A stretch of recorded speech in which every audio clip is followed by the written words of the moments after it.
शुक्रिया अदा और धन्यवाद देता हूँ कि नाउ इंडिया टीवी चैनल वाला अगर नहीं होता तो हमारी कहानी किताबों में दब कर रह जाती। अच्छा, वहां था मीडिया वो वाला? एक मीडिया वाला था और मीडिया में भी मर्डर देखो साहब, आजाद भारत के अंदर वो मोटरसाइकिल पर कवरेज करके वापस वही भाग गए। उनका इंडिया से हो गया, हमारे को उस समय झटका लगा वहां एयरपोर्ट से निकलते ही। अच्छा, ये किसने कहा? ये वहां के लोकल लोगों ने कहा, जो टैक्सी वाले थे उन्होंने कहा कि इंडिया से हो। हमने कहा यार इन भाई साहब ये भी तो इंडिया ही है, ये भी तो भारत है जो आप पूछ रहे हो। कहने नहीं ये तो श्रीनगर है क्या? तो हमारे आपने वापस ऐसा कहा? बिल्कुल हमने वापस कहा, बिल्कुल मैं कहा ये भी तो भारत है, इंडिया ये भी इंडिया है, भारत है, ये भी तो हमारी देश का हिस्सा है। कहाँ से फिर कहाँ से आ रहे हैं? भारत से आ रहे हैं, ये भी भारत है। कहने नहीं ये श्रीनगर है। तब हमारे साथ वाले ने कहा बहस मत करो, आप समझा करो।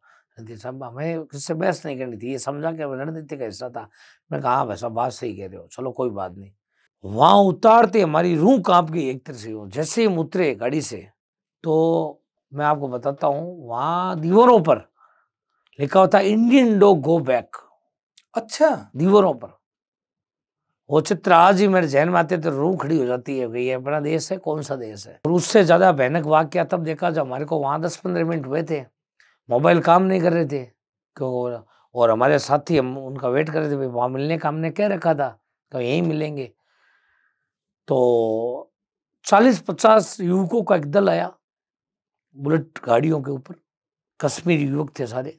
तिरंगे को सरेआम जलाया उन्होंने चौराहे में, वहीं चौराहे के ऊपर डल गेट के पास जो चौराहा था। युवा मोर्चा ने घोषणा की थी। नहीं वहां नहीं, डल चौक के चौराहे पर, वो पीछे से कहीं से आए थे। अच्छा, जहाँ रोड पर हम खड़े थे डल झील के पास, वहां के चौराहे पर तिरंगे को जलाया।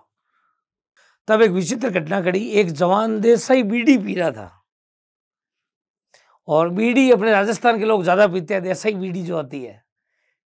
उस समय मेरे को पता था, तब मैंने अशोक जी भाटी को कहा, मैंने कहा देखो वो जवान खड़े हैं नासान, वो बीड़ी पी रहे हैं और वो अपने राजस्थान के हैं, और वो बीड़ी देसाई, वो भी देसाई बीड़ी मंडल। तो जैसे उन्होंने झंडा ले रहा ऊपर निकाल के जोर से बोला भारत माता की जय, तो वहां अजीब टाइप हलचल होगी पूरे चारों तरफ लाल चौक के अंदर। और तो मेरा भारत माता की जय वंदे मातरम, लाल चौक तरफ बड़े पैदल सारे वो 11 लोग जहाँ बलिदान हुए मुखर्जी, वो कश्मीर हमारा था, जो कश्मीर हमारा था वो सारे का सारा है। क्या कहना रात को इनको मारना है क्या? 12 बजे के बाद इनको निकलेंगे, उनको खायों में फेंक देंगे लाशें इनकी। ठीक है, हमारे अजीब डर भी था कि वो सारे हम बच्चे थे उस समय, युवा थे सारे। तो सरदार आरपी सिंह जी हमारा लगातार ही हौसला बढ़ाया, उन्होंने हमारे गार्जियन की तरह काम किया, चाहे आप उनको हमारे बड़े भाई समझ लो, चाहे सीनियर पार्टी के लीडर की भूमिका में समझ लो। उन्होंने मोटिवेशन खूब किया, उन्होंने कहा कोई दिक्कत नहीं है। चंद्रशेखर आजाद ने बलिदान दिया, वीर भगत सिंह ने बलिदान दिया, सुभाष चंद्र जी बोस ने बलिदान दिया, हमारे ऐसे अनेक हुए हैं देशभक्त जी ने बलिदान दिया, अपन भी दे देंगे। उन्होंने कहा कि यार आप कहाँ गए हो यार, मैं यहाँ क्या कर सकता हूँ, अकेला हूँ कि मैं लिए आपके लिए पानी लाता हूँ और ये ट्यूब ये लगा लो, यार आप गलत जगह गए और मैं यहाँ कुछ नहीं कर सकता। उनके भाव। तो हमारे में से किसी एक ने, अशोक जी भाटी और ने कहा पीछे से कि हीटर पर शायद यूरिन कराएंगे, पेशाब कराएंगे और करंट से मारेंगे। ये तो और बुरी बात है क्या, और तो हीटर किस लिए मगर ये तो करंट लगेंगे अपने। अच्छा, आप सुन रखा था फिल्मों में? हाँ, तरह तरह की बातें दिमाग में आती है कि अलगाववादी नेता यासीन मलिक को जवाब देने के लिए भारतीय जनता युवा मोर्चा ने एक आह्वान किया कि लाल चौक श्रीनगर में तिरंगा फहरा कर रहेंगे। उस तिरंगा फहराने की टीम में बीकानेर के 3 नौजवान शामिल हुए, जिसमें से एक का नाम है विजय उपाध्याय। विजय जी आज हमारे साथ चर्चा में उपस्थित हैं। आज हम इनसे बात करेंगे कि जब इन्होंने लाल चौक में तिरंगा फहराया तो इनके साथ क्या क्या हुआ।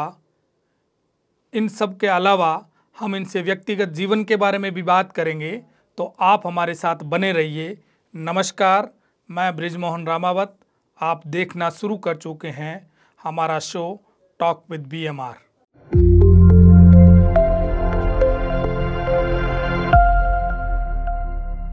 विजय जी, टॉक विद BMR में आपका बहुत बहुत स्वागत। धन्यवाद। विजय जी, आपके जीवन की एक बड़ी घटना थी लाल चौक में तिरंगा फहराने की घटना। मैं आज आपसे बात यहाँ से स्टार्ट करूंगा। यह लाल चौक की घटना 2011 में, जब हमारे देश में मनमोहन सिंह जी कांग्रेस के प्रधानमंत्री थे और पी चिदम्बरम गृह मंत्री थे, और जम्मू कश्मीर के अंदर एक कट्टरपंथी संगठन है JKLF, उसका प्रमुख था यासीन मलिक।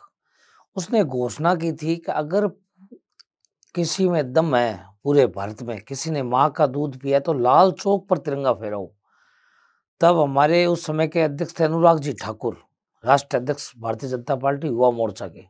अच्छा, आप उस समय युवा मोर्चा में थे? हाँ, मैं युवा मोर्चा का प्रदेश कार्यकारिणी सदस्य था। तब उन्होंने इसको एक चैलेंज के रूप में लिया भारतीय जनता पार्टी ने, और पूरे देश के अंदर 26 जनवरी को ऐलान किया कि लाल चौक चलो, सारे कार्यकर्ता लाल चौक पहुंचेंगे और वहीं 26 जनवरी मनाएंगे और तिरंगा झंडा फहराएंगे लाल चौक पर। और तो पूरे देश में अनेक कार्यक्रम हुए और पूरे भारत से सारे कार्यकर्ता, कोई 22 जनवरी, 23 जनवरी, 24 जनवरी, अपने इस हिसाब से कि 26 को हम पहुंच जाएं लाल चौक, इस हिसाब से विभिन्न देश के स्थानों से रवाना हुए युवा मोर्चा का कार्यकर्ता। तो लाखों की तादाद के अंदर पूरे देश से अलग अलग स्थानों से युवा मोर्चा अपनी पूरी ताकत के साथ कार्यकर्ता रवाना हुई। फिर जैसे हम बीकानेर से भी रवाना हुए, हम 10 से अधिक लोग थे। बीकानेर से 10 से अधिक लोग गए? अधिक लोग गए 10 से। और राजस्थान से? राजस्थान से तो सैकड़ों की संख्या में लोग गए। पूरे राजस्थान में सैकड़ों की संख्या में, मैं कहूँ हजारों की संख्या में युवा मोर्चा के कार्यकर्ता हजारों की संख्या में गए पूरे राजस्थान से। और जब हम यहाँ से रवाना हुए, उससे पहले पूरे देश में विभिन्न स्थानों पर भारत माता पूजन, भारत माता की आरती, एक ऐसा देशभक्ति का माहौल क्रिएट किया गया कि ताकि देशभक्ति की भावना जगे सब में, और अधिक से अधिक कार्यकर्ता युवा मोर्चा के जो अपनी विचारधारा के लोग हैं वो अधिक से अधिक युवा रवाना हो। इसमें हमने पहले कार्यक्रम भी किए बीकानेर में, जूनागढ़ के आगे बड़ा कार्यक्रम किया हमने, भारत माता का पूजन किया। पूरे यहाँ के अपने पार्टी के लोग, वरिष्ठ लोग, सारों को आमंत्रित किया। फिर हम यहाँ से 24 तारीख को रवाना हुए लाल चौक के लिए। कार्यकर्ताओं ने बड़े जोश से रवाना किया। पार्टी के जो उस समय के जिलाध्यक्ष थे, पार्टी के लोग थे 2011 में, उन्होंने बहुत अच्छे ढंग से हमारे को यहाँ रवाना किया। तो हम पूरी रात चले। जैसे ही हम अगले दिन जम्मू बॉर्डर के अंदर जैसे ट्रेन दाखिल हुई, तो पूरे देश के अंदर धारा 144 लगा रखी थी इस यात्रा को देखते हुए कांग्रेस पूरे सरकार देश में या पूरे वहाँ जम्मू कश्मीर में? जम्मू कश्मीर पूरे भाई, जम्मू कश्मीर में धारा 144 थी। तो जैसे ही ट्रेन रुकी, जम्मू के अंदर प्रवेश करते ही जो पहला स्टेशन आता वहीं से गिरफ्तारियां चालू कर दी। अच्छा, वहीं से ही ट्रेन से पुलिस की गाड़ियां पहले से तैयार खड़ी थी। जैसे ट्रेन रुकी, पुलिस वाले डब्बे के अंदर जैसे गाड़ी भरी कि इनको अगले स्टेशन में उतार लेना, अगले स्टेशन में फिर ट्रेन रुकती, वहां से कुछ कार्यकर्ताओं को उतार देते। ऐसे करके लगभग पूरी ट्रेन जम्मू तक खाली कर दी। नहीं, उनको क्या पता कि ये सारे लोग वहीं जा रहे हैं? पूरे ये तो पूरा गृह विभाग का मामला रहता है, ऐलान किया हुआ था कि हमारे सारे कार्यकर्ता लाल चौक पहुंचेंगे, तो पूरे देश को पता था बीजेपी युवा मोर्चा कार्यकर्ता लाल चौक पहुंच रहे हैं। लास्ट में जो जम्मू का स्टेशन आता है, जहाँ ट्रेन लास्ट स्टॉपेज होता है जम्मू का, जहाँ ट्रेन रुकती है, वहाँ पे गुजरात की 3 बहनें और हम बीकानेर के जो 10 के करीब कार्यकर्ता थे, 10-12 के करीब, वो लोग बचे हुए थे हम उस ट्रेन में। आप यूँ मानो कि 20-25 लोग अब गुजरात के इधर के बीकानेर लोग बचे हुए थे। जो लास्ट कैसे बचे, उनको पता नहीं चला? नहीं, उनके पास गाड़ी में संख्या फुल हो गई थी, तो उन्होंने कहा ये आगे वाले स्टेशन पर उतार लेंगे। मैं ऐसे गिरफ्तारी होंगे, जैसे ट्रेन रुकती रही अपने हिसाब से गाड़ियों भर भर के वो ले जा रहे थे। तो पीछे वाले उनका अगले स्टेशन में उनको गिरफ्तार कर लेंगे। जैसे ही लास्ट में रुकी तो वहाँ भी पुलिस का पूरा बंदोबस्त था। जैसे ही हम ट्रेन से उतरे तो हमारे उस समय के जो जिलाध्यक्ष थे बीकानेर युवा मोर्चा के, वो कार्यकर्ताओं के साथ हमने क्या थोड़ा सी योजना से वहाँ काम किया। कुछ संगठन काम थे, हमें पता था गिरफ्तार करेंगे, तो हमने बचने के लिए एक योजना बनाई कि वे अलग अलग रास्ते से उतरो, एक साथ सारे मत उतरो, ताकि उनको ये भी कंफ्यूज किया जाए कि कुछ लोग घूमने के लिए भी आए हैं, सारी युवा मोर्चा कार्यकर्ता नहीं है। तो जो हमारे साथ गुजरात की 3 बहनें बची थी वो हमारे साथ आ गई, और मेरे जो साथी थे अशोक भाटी, विनोद रावत और हम 3 लोग हम थे अलग, और 3 हमारी वो बहनें थी। तो बाकी के बीकानेर के कहाँ गए? बीकानेर के अलग साइड वाले डिब्बे से उतरे, पीछे वाले गेट से, डब्बे के जो पीछे वाले गेट होता है, उनको वहां गिरफ्तार कर लिया उतरते। अच्छा, बीकानेर 3 लोग बच गए। 3 हम बच गए, 3 गुजरात की बहनें बच गई। तो अपने को यूं निकलना है तो उनको ये लगे कि ये कोई घूमने आए हैं, टूरिस्ट है।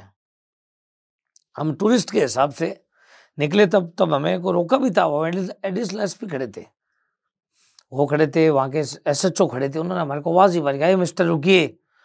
तब ये भगवान की कृपा मानो या ये सहयोग मानो का हमारा पहुंचना था लाल चौक। तो एडिशनल एसपी साहब ने कहा मिस्टर इनको जाने दो, कपल है ये। तब हम स्टेशन से बाहर निकल पाए मेन रोड पर। तो जैसे हम स्टेशन रुके तो पूरी रोडें सुनसान, तो मतलब ही नहीं है। दिन में भी वहाँ 144 की धारा थी, रात को वहाँ टेम्पो, लोकल जो टेम्पो होते हैं वो 2-4 टेम्पो घूम रहे थे। हमने अपने बहनों को पूछा भी आप कहाँ जाओगे, तो वहाँ एबीवीपी का कोई कैंप था पास में। जो बहनें वो थी अखिल भारतीय विद्यार्थी परिषद की थी हमारी। तो उन्होंने कहा हमारा यहाँ भाई साहब कैंप है और ये उनके मोबाइल नंबर है। तो हमने उनको वहाँ फ़ोन किया, जो बच्चियाँ पहले से रुकी थी। मैंने कहा बेटा ये रुके हुए हैं, ये कहाँ इनको भेजे हम। तो उन्होंने क्या कि किसी भाई साहब ने फ़ोन उठाया कि ये यहाँ रुके हुए हैं, कोई स्थान बताया। तो मैंने कहा वहाँ भेजे कैसे, फिर ये भी एक चुनौती थी, रोडें सुनसान थी और बहनों को अकेले भी नहीं छोड़ सकते थे। तब वहाँ एक टैक्सी वाला सरदार रुका, सरदार जी थे टैक्सी वाले, और वो तुरंत समझ गए कि ये कोई उद्देश्य से आए हैं, क्यों कोई टूरिस्ट आ ही नहीं रहे थे काफ़ी दिनों से। 3-4 दिन से ये झंडे वाली हलचल हो रखी थी, तो टूरिस्ट आने का तो सवाल ही नहीं था, क्यों माहौल ख़राब हो रखा था, पूरा धारा 144 लगी हुई थी। तब सरदार जी को हमने कहा ये बहनें हैं तीनों, इनको ये एड्रेस है, आप बात कर लीजिए मोबाइल पर, इनको यहाँ छोड़ना है। तो छोड़ दूंगा। मैं कहा आप कितने रुपये लोगे, जो आप दोगे, ये मेरी भी बहनें हैं। तो मैंने कहा नहीं। तो उन्होंने कहा मैं 200 रुपये लूँगा। रुपये दिए उनको, और हमने क्या किया, सेफ्टी के लिए उनका कैमरे से फ़ोटो खींचा टैक्सी के नंबर का, ताकि ध्यान में रहे। उनको कहा हमने आपका नंबर दे दो और आपके टैक्सी के नंबर भी हमने। उन्होंने कहा आप चिंता मत करो, जिस काम के लिए आए हो उसी काम के लिए हम भी यही हैं, उसी विचारधारा के हम लोग भी हैं। अच्छा, सरदार जी ने कहा बिल्कुल। कहा आप ये साधारण नहीं हो, कार्यकर्ता नहीं हो, यहाँ भी टूरिस्ट कोई नहीं आ रहा। मेरे को पता आप कौन हो, किस उद्देश्य से आए हो, और आप पहुँच गए, इसलिए आपको बधाई है। क्यों स्टेशन से बाहर भी किसी को निकलने नहीं दे रहे, और आप पहुँच गए। ये मेरी बहन है और मैं किराया नहीं लूँगा 1 रुपया भी। उनके साथ सरदार जी के साथ रवाना किया, और हम तीनों दोस्त बच गए। फिर बीकानेर के अशोक जी भाटी, विनोद जी रावत और मैं, हम तीनों, सर्दी का बहुत भयंकर टाइम था और दिन 2-2.5 घंटे 3 घंटे बाकी थे। तो चारों तरफ पुलिस के सायरन लगी हुई, गाड़ियाँ घूम रही थी, जाए कहाँ, कोई ठिकाना नहीं था। तब एक बस्ती के अंदर मंदिर था, हमने वहाँ 3-4 घंटे रात को वहाँ गुजरे, जब तक सवेरा नहीं हुआ। उस मंदिर में दुर्गा माता का मंदिर था। पुजारी ने कहा भाई ओढ़ने के लिए मेरे 1 कंबल एक्स्ट्रा है, आप जने 3 हो तो ये देख लो चल सकता है तो आओ, बाकी कोई ज़्यादा व्यवस्था नहीं है। तो हमने कैसे ही करके वहाँ रात निकाली, 1 कंबल तीनों पैरों रख के बातें करते रहे, चलते। पुजारी को क्या कहा आपने? पुजारी को कहा हम घूमने आए हैं यहाँ, हमने ये हमारा बात गुप्त रखी, हर एक किसी के साथ बात शेयर नहीं कि हम क्यों आए हैं। पहले ये था कि किसी को बताना नहीं पहले। पुजारी ने कहा नहीं आप होटल में नहीं रुके, आप मेरे यहाँ क्यों आए? नहीं, पुजारी ऐसा कुछ नहीं कहा। उन्होंने कहा कोई बात नहीं भैया। हमने कहा मैं आए हैं टूरिस्ट है, घूमने आ गए, यहाँ धारा 144 लगी हुई है, अभी माहौल ठीक नहीं है, तो हम पहली बार यहाँ आए हैं, तो सुबह हम चले जाएंगे कोई गेस्ट हाउस में, होटल में, आप रात को हमें 2-3 घंटे रुकेंगे मंदिर में। तब वो अपने सो गया और हमारे को एक कंबल दे दी, कोई बात नहीं भैया रुक जाओ, मंदिर है माता जी का, इस प्रांगण में हम छत थी ऊपर से, तो सर्दी का थोड़ा बचाव था, एक कंबल पैरों पे डाली, फिर हम रुके। फिर अगले दिन सुबह हो गई और राजस्थान से जितेंद्र जी मीणा उस समय प्रदेश महामंत्री थे भारतीय जनता पार्टी युवा मोर्चा के, ये अपने साथियों के साथ ये रुके हुए थे जम्मू में। ये भी गिरफ्तार नहीं बच के, जम्मू में ये कोई होटल पे इनके स्टे किया हुआ था, जिसमें इनका कोटा के, उदयपुर के, जयपुर के युवा मोर्चा के पदाधिकारी थे, प्रदेश लेवल के, प्रदेश महामंत्री, प्रदेश मंत्री, प्रदेश उपाध्यक्ष, ऐसे ये इनकी टोली पूरी रुकी हुई थी। ये करीबन 5 लोग थे। इन 5 लोगों की टोली रुकी हुई थी। तो इनसे हमारा संपर्क हुआ। तब उन्होंने कहा हम यहाँ रुके हुए हैं, रखना ध्यान, आज कोई प्रदर्शन है अभी। उनसे संपर्क कैसे हुआ आपका? जब हम वहाँ पहुँच गए तो अशोक जी भाटी ने, प्रदेश अध्यक्ष थे अशोक जी लाहौटी, जो अभी एमएलए उनको फ़ोन किया। तब उन्होंने कहा कि जितेंद्र मीणा और भी वहाँ रुके हुए हैं, ऐसे ही उनको क्या कॉन्टेक्ट कराया आपस में। तब जितेंद्र मीणा ने कहा आप कितने लोग हो? हमने कहा हम 3 हैं और वो 5 लोग थे। ये बात है 25 जनवरी की, सॉरी 25 जनवरी की बात है। 2011। 2011 25 जनवरी, हम दिन में जम्मू में थे 25 जनवरी। फिर हम एक कार्यक्रम में गए सारे, उन्होंने कहा हम इधर से आते हैं आप भी आओ। वहाँ कोई प्रदर्शन था सरकार के खिलाफ, वहाँ लाठीचार्ज हुआ प्रदर्शन के अंदर। तो वहाँ साथियों के एक आधी ये भी प्रसाद ही मिला लाठियों का। फिर वहाँ से भाग के निकले कैसे बच बचा के। फिर हमने वहाँ से निकलने के बाद में एक साथ योजना बनाई कि अपने को कैसे ही करके लाल चौक पहुँचना है। अपने बच्चे तो कोई भगवान की कृपा से, भारत माता के आशीर्वाद से ये पुण्य काम अपने हाथों से होना है, इसलिए अपने बच्चे नहीं तो अपने गिरफ्तार हो जाते। तो फिर हमने वहाँ से योजना बनाई और 2 दल बनाए। 3 लोग हम एक दल में हो गए और 5 लोग वो एक दल में हो गए। उनकी इंडियन एयरलाइंस में टिकटें बुक कराई और हमारी एयर गो में फ्लाइट में टिकटें बुक कराई। दोनों की अलग-अलग अलग-अलग टाइम, अलग-अलग टिकटें 26 जनवरी की सुबह को, ताकि किसी को ये भनक भी नहीं पड़े भी एक दिन पहले से किस लिए जा रहे हैं, एक दिन पहले क्यों आए। सेम दिन की टिकटें बुक कराई। ये बड़ी लेवल की बात होकर ये मैसेज जितेंद्र मीणा के पास अनुराग ठाकुर के माध्यम से आया कि वहाँ झंडा है, ये लोग वहाँ होटल में आप संपर्क कर सकते हो। आप फ्लाइट से श्रीनगर चले गए दूसरे दिन। हाँ, फ्लाइट से हम श्रीनगर 26 जनवरी को। आपने जब यहाँ होटल से रवाना हुए फ्लाइट तक गए तभी आप पर किसी ने डाउट नहीं किया? बिल्कुल हवाई अड्डे पे डाउट किया। जैसे मैंने वो अपने जवान खड़े थे, जैसे हमारे चेकिंग क्या क्या झंडा वंडा है क्या भाई कोई? जवान ने पूछा कि झंडा हो रहा है क्या? मैं कह नहीं सर।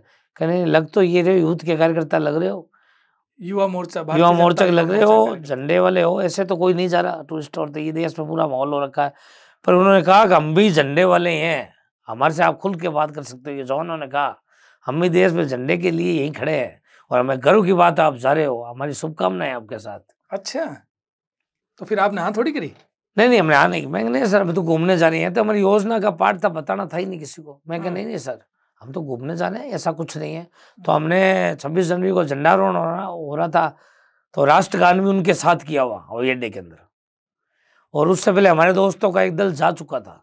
तो जाने से पहले हमने तय किया था अपन डल झील पे मिलेंगे, आप हमारा वहीं वेट करोगे, चाहे हम 2 घंटे बाद पहुंचे, आप वहीं हमारी प्रतीक्षा करोगे। तो हमें ये तय कर कर उनको हमने रवाना किया 5 लोगों को। पहले इंडियन एयरलाइंस वाली फ्लाइट वो चले गए, बाद में हम 3 दोस्त चले गए और श्रीनगर पहुंच गए सकुशल भगवान की कृपा से। उन्होंने कहा इंडिया से आए हो क्या? हमारे को उस समय झटका लगा वहाँ एयरपोर्ट से निकलते ही। अच्छा, ये किसने कहा? ये वहाँ के लोकल लोगों ने कहा, जो टैक्सी वाले थे उन्होंने कहा कि इंडिया से आए हो। हमने कहा यार भाई साहब ये भी तो इंडिया ही है, ये भी तो भारत है जो आप पूछ रहे हो। कहने नहीं ये तो श्रीनगर है क्या? तो हमारे आपने वापस ऐसा कहा? बिल्कुल हमने वापस तो कहा, बिल्कुल मैं कहा ये भी तो भारत है, इंडिया ये भी इंडिया है, भारत है, ये भी तो हमारी देश का हिस्सा है। कहाँ से फिर कहाँ से आ रहे हैं? भारत से आ रहे हैं, ये भी भारत है। कहीं नहीं ये श्रीनगर है। तब हमारे साथ वाले ने कहा बहस मत करो, आप समझा करो। रणधीर साहब हमें किससे बहस नहीं करनी थी, ये समझा के रणनीति का हिस्सा था। मैं कहा हाँ भाई साहब बात सही कह रहे हो, चलो कोई बात नहीं। कहा आपको कहाँ छोड़ दिया? हमने कहा डल गेट छोड़ दिया। उन्होंने कहा 1500 रुपये लगेंगे। तब एक सेना के जवान ने तत्काल कहा क्या 1500 रुपये कैसे ले रहे हो, 500 रुपये होते हैं यहाँ तक के। यानी जवानों के मन में पीड़ा थी, उनको पता था कहीं ना कहीं ये झंडे वाले हैं। सीआरपीएफ के जवानों को पता था, चाहे सिक्योरिटी उनकी ड्यूटी थी अड्डे पर। उन्होंने कहा था आप ये ज़्यादा इतने ज़्यादा मत पैसे लो। तो हमारे को उन्होंने कहा रुक जाओ 2-4 जने और आ जाएंगे, आप ऐसे मांगते तुरंत इतने पैसे मत देना। फिर हमने 1200 रुपये में तय किया। उसी टैक्सी वाले को? नहीं दूसरे को, 300 रुपये कम में। अपने बीकानेर के आदत में रहता है, तो वो 300 रुपये कम में तय की आदत थोड़ी जाती है। नहीं वो आपको यूं अजीब भी लगा होगा कि ये इंडिया का। फिर उसके साथ जाना भी नहीं था, थोड़े मन में वो भी हो गई ना मैं कि ये यार ऐसी बातें कर रहा है और डल के पता नहीं कितनी देर का रास्ता है, कहाँ से ले जाएगा, अपने रास्ते भी नहीं जानते ना, तो सावधानी भी रखनी थी। तब जो वो टैक्सी वाला हमारे को लेके गया तो धारा वहाँ कर्फ्यू लगा हुआ था पूरे श्रीनगर में, तो जगह जगह चेक। तो उसने हमें कहा कि आप बोलना मत, मैं अपनी भाषा में बात करूँगा यहाँ की लोकल, ठीक है? आपको ये क्या नाम टूरिस्ट है, मैं अपने भाषा में अपना जवाब दे दूंगा, ठीक है? आपका आईडी कार्ड रखना, ये सेना वालों को बता देना, पुलिस वाले सेना वाले कोई भी पूछे चेकिंग हो वो आप बता देना।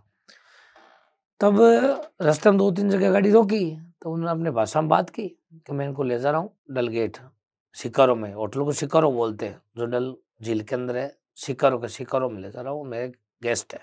फिर उसने बातें भी ऐसी की, देखो एक टैक्सी चलाने वाले की देखो मन में क्या है, ये इससे पता लगता है कि यार देखो इंडिया वाले लफड़ा कर रहे हैं झंडे का, और हमारे रोजगार बंद पड़े हैं कई दिनों से।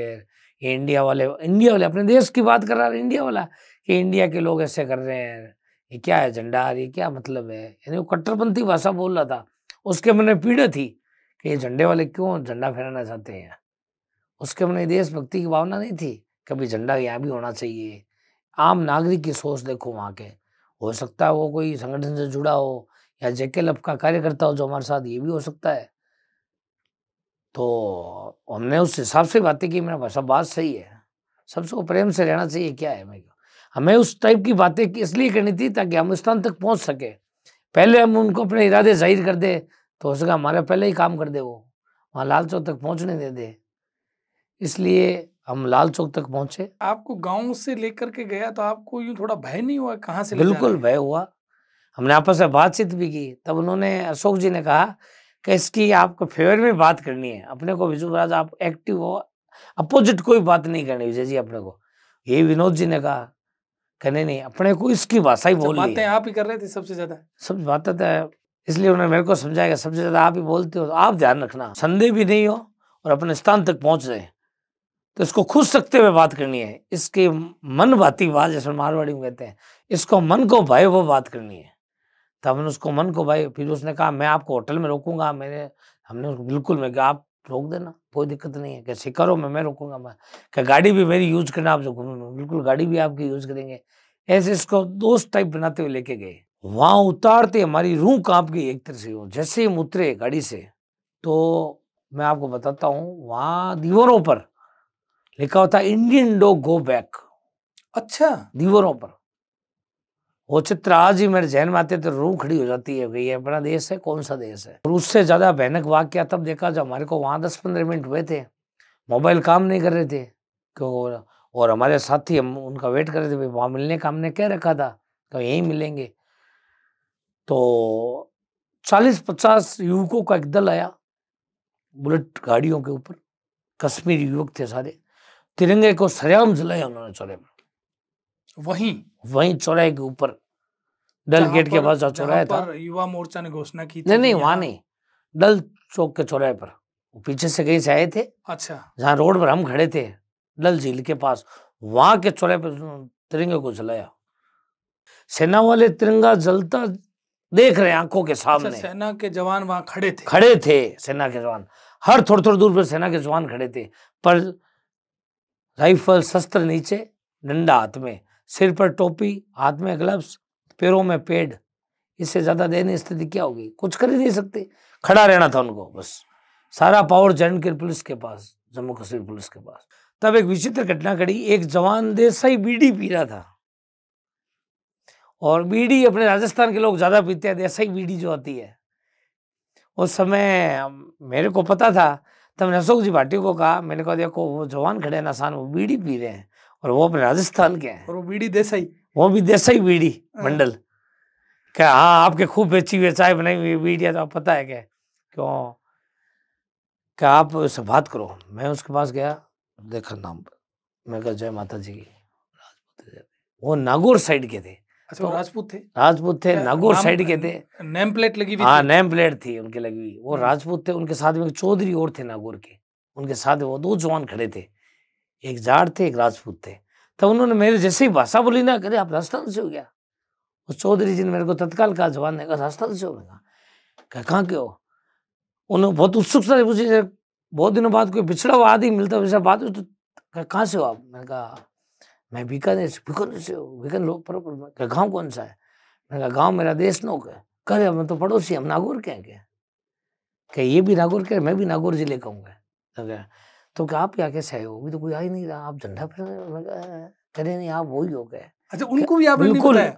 उनको भी नहीं। मैं कहा नहीं हमारा झंडा। देखो अब चाहे आप बताओ मत, आपके 5 लोग पहले भी आए हैं युवा की टोली, उनके माध्यम से पता लगा, सेना वालों ने बताया और मैं किसने बताया कि वो 5 लोग आए, वो और सामने रिक्शे वाला खड़ा है, उसके साथ शिकारो में गए हैं होटल में सामने।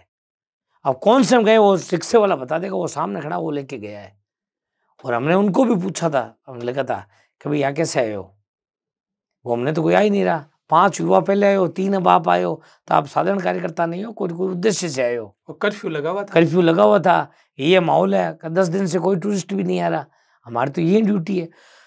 तो हमने कहा नहीं नहीं हम तो घूमने हैं। कहा चलो अच्छा हो आप घूमने हो, मत बताओ किस लिए आए हो, पर आपको जब जरूरत पड़े, उसके नंबर आज ही मेरे पास है।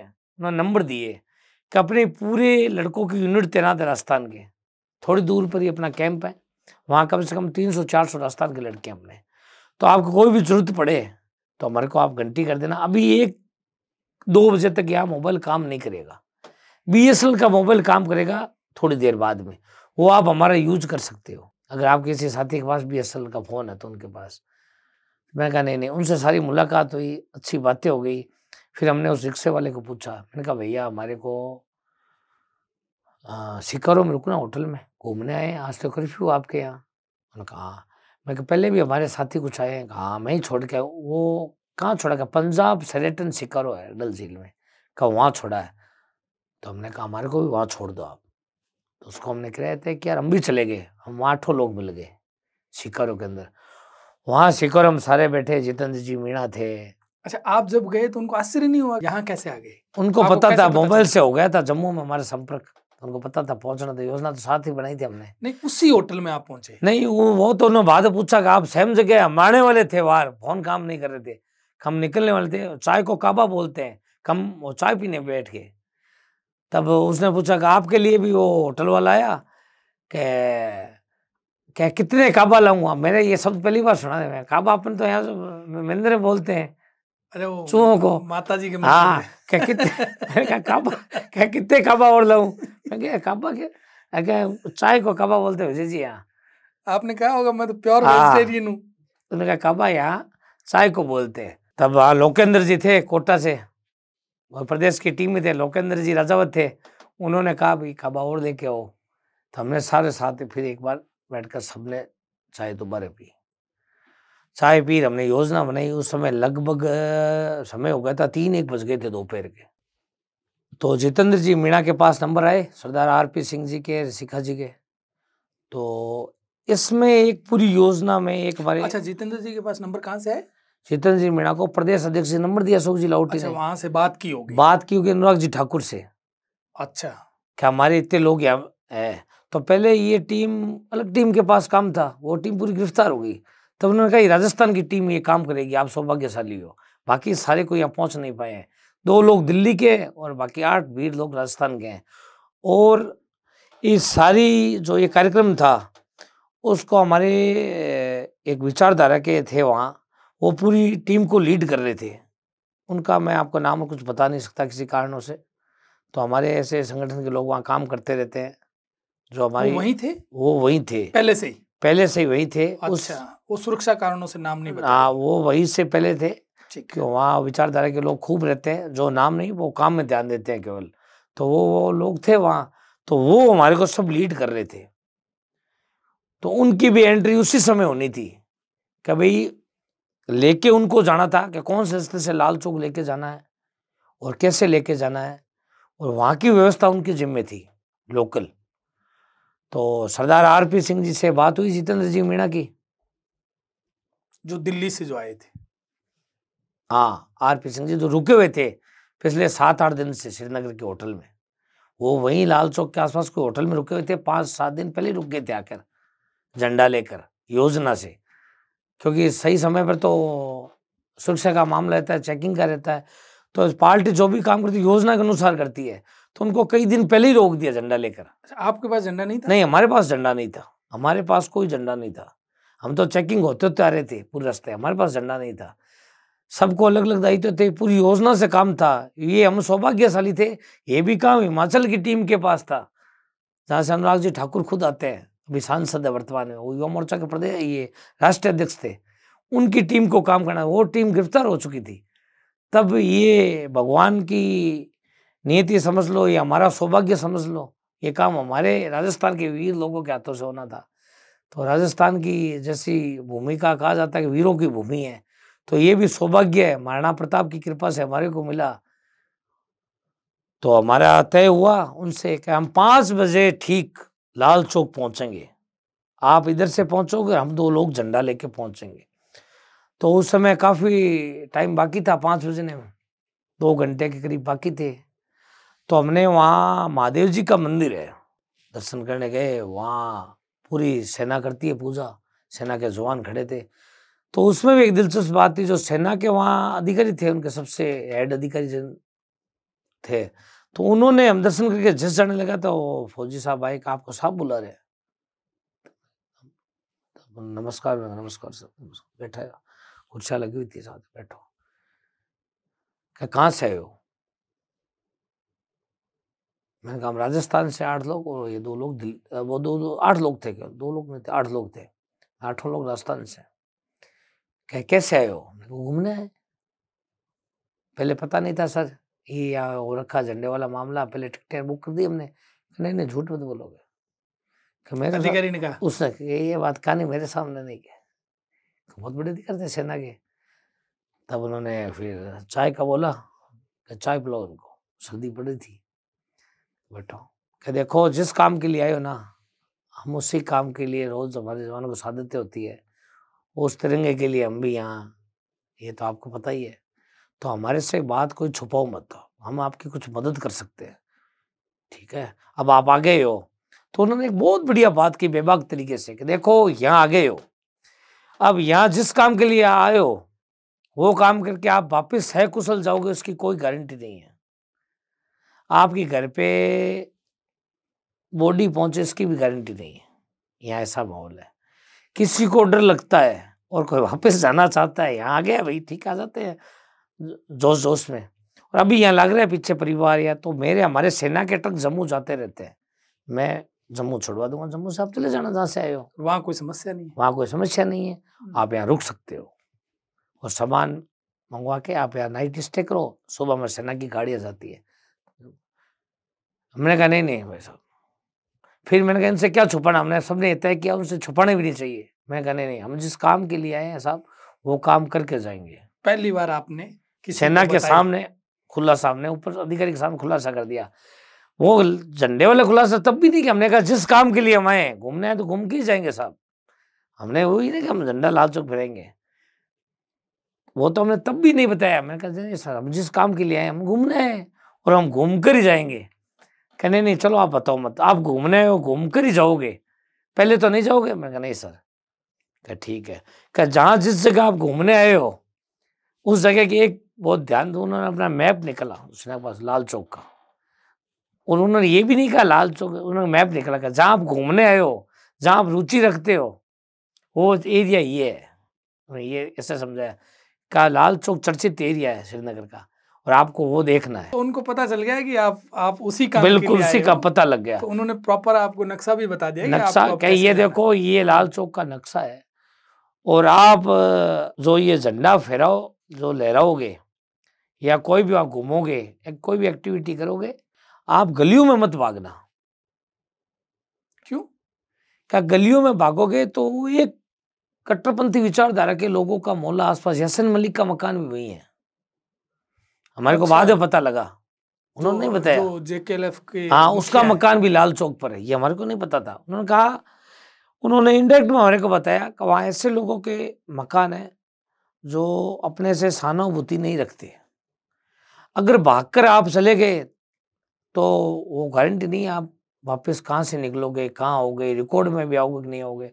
और अगर आप वहीं गिरफ्तारी दे दोगे या वहाँ पर, तो हमारे रिकॉर्ड में भी रहोगे कि 8 लोगों को पुलिस ने गिरफ्तार किया है, सेना के रिकॉर्ड में भी रहता है कि इतने लोगों को यहाँ से लेके गई है पुलिस, और आप भाग जाओगे और कुछ हो गया।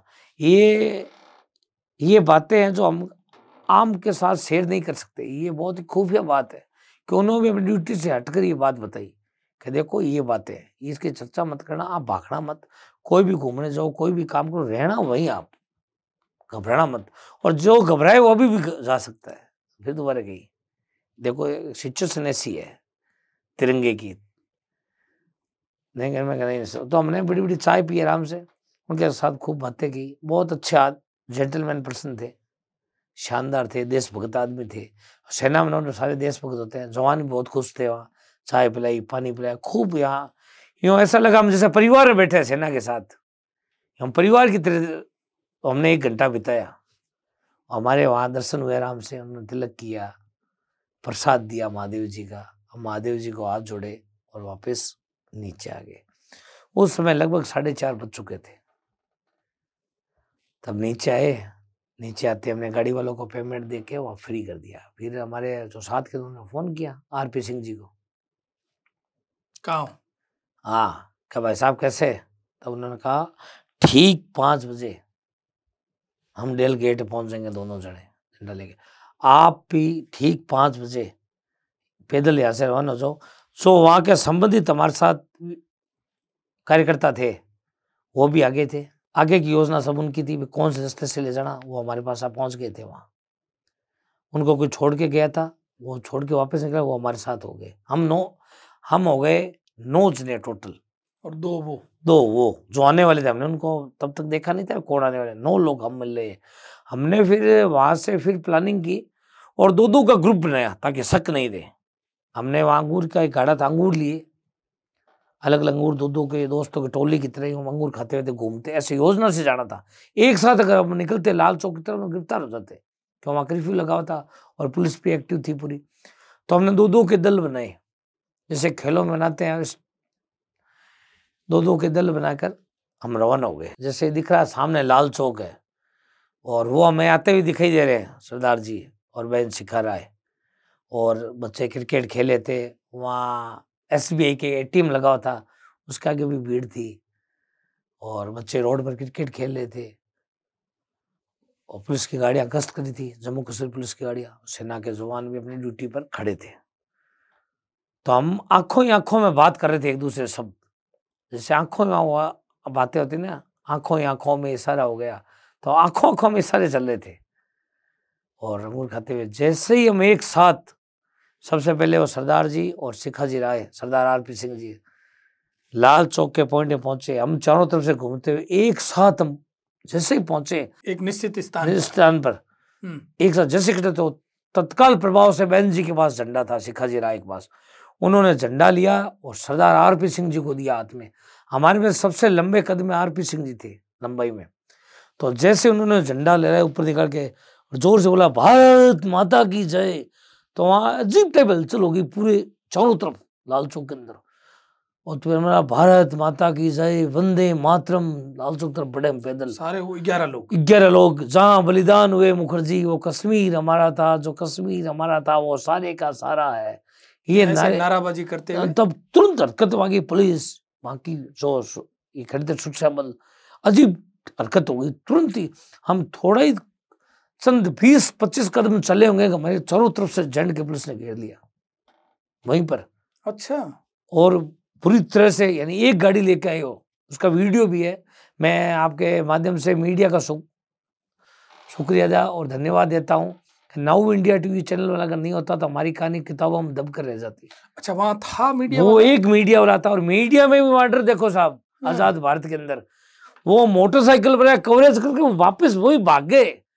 वो इस तरह इनको भी कोई पकड़ेगा भाई। वहां के जो लोकल कार्यकर्ता थे उनकी ये प्लानिंग थी, पहले सब मीडिया कह रखा था, वो भी अपने विचारधारा के थे मीडिया वाले भी, तो उनको भी डर था मेरा कैमरा नहीं छीन ले, कोई मेरे को दुर्घटना चोट नहीं पहुंचा दे। तो वो भी तत्काल प्रभाव से उस मीडिया की वजह से हमारी साहब जान बची।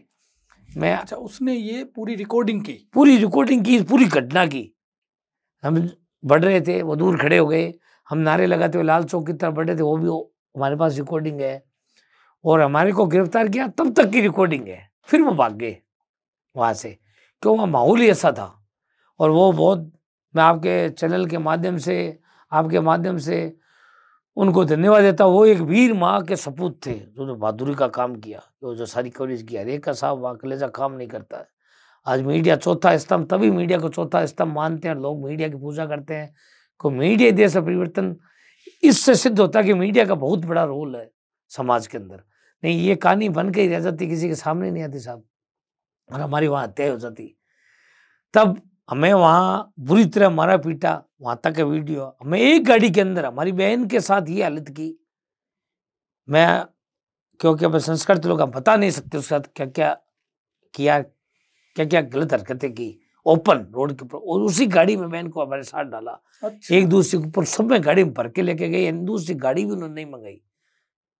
भारत माता की जय, 11 लोगों को एक ही गाड़ी एक दूसरे के ऊपर डाल के ले गए। यानी हालत ये थी, सब्जी मंडी में भी पूरी ऐसे नहीं डालता जैसे हमारे को लेकर गए। हमारे पैसे गिर गए, मोबाइल टूट गए, हमारे तो बंदूकों के बट्टों से मारते मारते गाड़ियों में डाला। और सेना वालों का अलग दर्द था, ये हो रहा था, सेना वालों की अलग टीस थी, उनका यूं कलेजा तड़प रहा था। जैसे हमारे वो कह रहे थे कि यार मारो मत, यार गिरफ्तार कर लो, मारो मत। उनकी आंखों में अजीब तरीके का यो था सेना के जवानों का, कि अपन बेबस थे, वो कुछ नहीं कर पा रहे, कि अपने लोग मार खा रहे हैं, कि यार उनको मारो मत आप, कि इनको वो रोक रहे थे। आप वीडियो देखोगे आपके चैनल में, वीडियो में साफ दिखाई दे रहा है, नौ टी चैनल, वो रोक रहे हैं पुलिस के जवानों को, मारो मत यार, इनको गिरफ्तार कर लो। और वो कहते यार आप कौन सी जगह गए, कि क्यों आए यार। वो हमारे को वहां से लेकर गए गाड़ियों पर कर। 11 में से एक भी पीछे नहीं, एक भी पीछे नहीं। एक वो जो भाई साहब थे वो निकल गए वहां से योजना करके, उनका इतना ही काम था, लाल चौक तक पहुंचना था, उनको निकलना था। 10 लोगों को 10 लोगों को एक साल ले गए। जो हमारे को प्लानिंग, वो भाई साहब थे एक हमारे, जिन्होंने रास्ता बता, वो ये अलग थे, उनका अलग दायित्व था, वो वहां से निकल गए। फिर 10 लोगों को एक साथ गाड़ी में ले गए, हमें लेके गए राम मुंशी बाग थाना। नहीं, उससे पहले जिस टीवी चैनल ने आपकी जो खबर रिकॉर्ड की, वो लाइव चलाई, उसने क्या किया? उसने, उनका मैं धन्यवाद देता हूं, तुरंत ब्रेकिंग न्यूज की। अच्छा, हाथों हाथ ही चला दी उसने? उन्होंने ले जाते ही लगभग आधे घंटे पर बाद चला दी, शायद घंटा पर हो गया, आधे घंटा में लगता है। खबर क्या चलाई उन्होंने? लाल चौक पर लहराया तिरंगा, बाजियों के 10 से अधिक कार्यकर्ता गिरफ्तार, महिला भी है साथ में, अनहोनी की आशंका। अच्छा, ऐसे करके खबर चलाई। हाँ, ये खबर चली तब दिल्ली के जो बड़े नेता सुषमा जी स्वराज, उनका भी धन्यवाद, आज वो दुनिया में नहीं है, उनका बहुत बहुत धन्यवाद। सबसे पहले नजर उनकी पड़ी इस न्यूज पर। राजनाथ सिंह जी, हमारे देश के जो भी वर्तमान में रक्षा मंत्री है, इनकी नजर, तब ये बड़ी हलचल हुई ऊपर। उस समय तक हमारे को मालूम नहीं था भाई ये हलचल कोई हो गई है। हमारे को वहां से राम मुंशी बाग थाने ले आए, और हमने सोचा जैसे बीकानेर में लोकल थाना, यहाँ हमारे नेतागिरी की हुई थी, उस हिसाब से हम बैठ के, कुर्सियां लगी हुई थी थाने के अंदर। मैं बहुत पता था, मैं कोई बात मन में नहीं रखता, वो है हुई, वो घटना हुई, और इस हिसाब से मैं बता रहा हूँ। तब वहाँ बैठ गए, 2-4 मिनट में सीआई साहब आए, वहाँ के जो लोकल सीआई थे, हल्की हल्की दाढ़ी, यूं 40 साल के थे एज के, वो आए क्या, वो कौन थे लाल चौक वाले लड़के, कौन है? वो यूं आते गुस्से में आए, कस सड़क कुत्ते को मारो, उनको ऊपर किसने बैठा रखा है। तो वहीं से ही आपको मैं बताऊं ब्रजमोहन जी, कमरा छोटा पड़ गया है, जो कमरा जहाँ बैठे थे एक दूसरे के ऊपर गिर रहे थे, वही मारना चालू कर दिया, बहन जी के साथ गलत हरकतें चालू कर दी। हमने उनका विरोध किया, सबसे पहले वहां हुआ। तो जैसे हमारी बहन का हाथ पकड़ाना उसने, हमने कहा ये क्या कर रहे हो, हमने तो इस हिसाब से हमने उनका विरोध किया। एक साथ सारे खड़े हुए, हम सारे जो लोग थे वो हम एक साथ खड़े हुए, 9 के 9 लोग, सरदार जी सहित, कहीं क्या कर रहे हो तुम। तब उनको मारो सड़ों को उनको, फिर उन्हें बंदूक के बट्टों से मारना क्या चालू, हम देश वही, और उनके बाल खींच के उनको अलग ले गए। फिर हमारे को वो भले नहीं कहाँ लेकर गए, उनको अलग ले गए, फिर बाल उनको इसको ले जाओ, और गंदी गंदी गालियां देखने के गए। उनके साथ बहुत हो सकता गलत हरकत हुई है हमारे, वो हुई है नेचुरली, क्योंकि उनका कोई, वो वैसे लोग थे, वो आदमी थे नहीं, वो यूं लगता था कि अपने भारत के नहीं है, वो कि पाकिस्तान से आकर यहाँ नौकरी कर रहे हैं, ऐसे लग रहा था। एकदम कट्टरपंथी दिमाग के लोग, और हमारे को वहां मारा है साहब।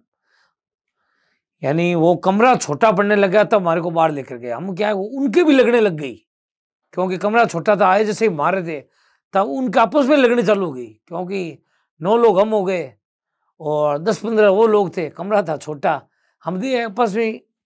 फिर हमारे को बाहर लेके आए, फिर बाहर बर्फ गिर रही थी, सर्दी थी, भयंकर ठंड, तो हमारे कपड़े खुला, सिर्फ अंडरवियर बची थी उस सर्दी में। उस सर्दी में कितना टेम्परेचर? अंडरवियर टेम्परेचर वहाँ माइनस में था।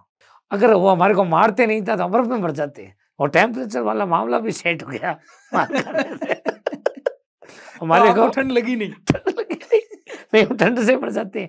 वो कहता है भगवान करता जो अच्छा, उनकी भी बुद्धि खराब हो गई, हमारे को मारा ना तो हमारे सर्दी से भी थोड़ा बचा हुआ। मार तो देखो साहब, मार की होती है कि भाई एक हद तक आपके पीड़ होगी, कोई आपको मारेगा ना, 5-10 मारेगा तब तो आपको शरीर की लगेगी पीड़, फिर आपका शरीर सूना हो जाता है, फिर वो पीड़ का ज्यादा पता नहीं लगता। तो हमारे को खूब मन से उन्होंने मारा, तबीयत से जिसको कहते हैं, सबको मारा बराबर, कोई बाकी नहीं रहा। हम 9 लोगों में से कोई बाकी नहीं रहा। सरदार जी को सबसे अधिक मारा उनका, क्योंकि झंडा उनके पास था। झंडा भी था, एक सरदार के प्रति उनकी एक नफरत।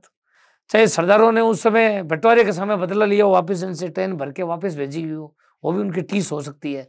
सरदारों से उनकी अलग टीस थी। हमारे 10 मारे तो उनके 15 मारे सरदार जी के। वो भी एकदम भी आरपी सिंह जी ने कहा देखो मैं आपका बड़ा भाई हूं, मेरे मारे कोई दिक्कत नहीं है। उनको वो बोले थे कि मेरे बच्चों को मत मारो, मेरे को ज्यादा पीट लो। ये देखो उनकी बत थी, इतनी बुरी तरह पीटा और लगातार आधे पौन घंटों ने पीटा, फिर वो भी थक गए, कितना पीटे। फिर बाहर लाने के बाद भी बाहर लाने के बाद, अंदर तो पीटा, बाहर लाने के बाद आधे घंटा और पीटा। और उसमें एक विशेष बात ये रही, जो भी अफसर आता वो पीटता। जैसे आप सीआई हो पीट लिया, फिर आप सीओ आ गए वो पीट लिया, एडिशनल एसपी साहब उन्होंने धो लिया, एसपी सबने हाथ हल्के करते रहे। जो आता गया और सबको ओढ़ में मिले, झंडा कैसे फहराने दिया लाल चौक पर, उनके फेलियर हो गई। तो उनके टीस तो अपने फेलियर की थी, इंटेलिजेंस की, सरकार की, तो वो टीस हमारे भी निकाल लेते। को कुत्ते कौन था झंडे वाले, आए दबा मारे, और हमें गर्व था, हमने झंडा लहरा दिया। तो हम आपस में बातें कर रहे थे, अशोक भाटी, विनोद जी रावत, जितेंद्र मीणा, और कोटा के रजावत साहब, लोकेंद्र सिंह, वीरेंद्र मिश्रा जयपुर का, लगभग मेरे सबके नाम है, सरदार जी। हमने कहा, जो सरदार जी ने कहा कि अपन ने बहुत बड़ा काम कर दिया, देश आजाद हुआ था तब भी फांसी पे चढ़े थे लोग, अपन ने आज खुशी है, अपन शहादत भी दे देंगे ना तो बीजेपी के जो पीछे कार्यकर्ता होंगे ना अपने को याद करेंगे कि हमारे पार्टी के ऐसे भी लोग थे जिन्होंने बलिदान दे दिया। पर आज कट्टरपंथी नेता जिस जो भारत के टुकड़ों पर पड़ रहा है, वो कह रहा है किसी ने माँ का दूध पिया तो, अरे तो हम तो पाकिस्तान में झंडा फहराते, उस माँ के दूध पीने वाले सपूत है। छत्रपति शिवाजी की धरती, महाराणा प्रताप की धरती, वीर तेजा जी की धरती, हम उस धरती में जाते हैं, जाम्बो जी की धरती, राजस्थान मुकाम, हम तो वीरों का ही, राजस्थान वीरों की भूमि है। ये वो शायद भूल गए, उन्होंने क्या गलत चैलेंज कर दिया। तो यासीन मलिक के घर के पास झंडा फहराए, और थाने के अंदर फिर नाम नोट किए कि इनके नाम लिखो। और इसमें भी दिलचस्प वाक्य है, उन्होंने क्या कि नोट किए कि नाम बताइए। जैसे मेरी बारी आई, मैंने कहा विजय उपाध्याय काम क्या करते हो, कैसा फलाना काम करता हूँ, रंग रोगन करता हूँ, लिख लिए। तब अशोक जी भाटी हमारे मेरे पास ही बैठे थे, और जितेंद्र मीणा हम सभी पास बैठे थे। तब जितेंद्र मीणा सबसे 1 नंबर बैठे थे, प्रदेश महामंत्री थे, बड़ी पोस्ट पर थे। तो सबसे पहले नाम बताओ, उन्होंने कहा जितेंद्र मीणा। क्या करते हो, उन्होंने कहा प्रदेश महामंत्री हूँ बीजेपी यूथ का, राजस्थान का। तो फटाफट 20 सेकंड सवाल, ये बोनस मिला उनको प्रदेश महामंत्री का पद का। तब मैं क्या, शुरू से मेरे मजाक करने की आदत रहती है, किसी भी स्थिति में रहे मजाक तो होनी चाहिए। और ये डॉक्टर भी कहते हैं हंसती जो यहाँ से हंसी निकलती ना, उससे आदमी की उम्र स्वस्थ रहता है। तो उस मामले के अंदर मैंने कहा ये पद मत बताओ, साधारण कार्यकर्ता बन जाओ, मार नहीं पड़ेगी। तब पास में नंबर आया, यूँ करते अशोक जी भाटी का। तब क्या करते हो, अशोक जी ने पार्टी का परिचय दिया, उनका सब एडवोकेट हूँ ये भी उनसे गलती हो गई। अच्छा, तो अशोक जी शायद उसमें प्रैक्टिस कर रहे थे, नए नए थे, तो उन्होंने कोई धारा पूछी कि ये धारा कहाँ लगती है, कौन से, तो अशोक जी बता नहीं पाए। तो 20 से अशोक जी की ओर बढ़े फिर मैंने दोबारा सबको कहा, मैंने अनपढ़ बढ़ जाओ, सब धारा ही बताता हूँ, पढ़ाई बताओ मत। तब मेरे नंबर आया, नाम बता, विजय उपाध्याय। क्या करता है, मैं परचून की दुकान करता हूँ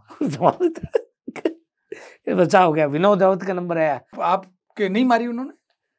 2 ही मारी है, उनके यदि सेवा नहीं की, मैंने बताया नहीं, मैं कहा साहब परचून की दुकान करता हूँ।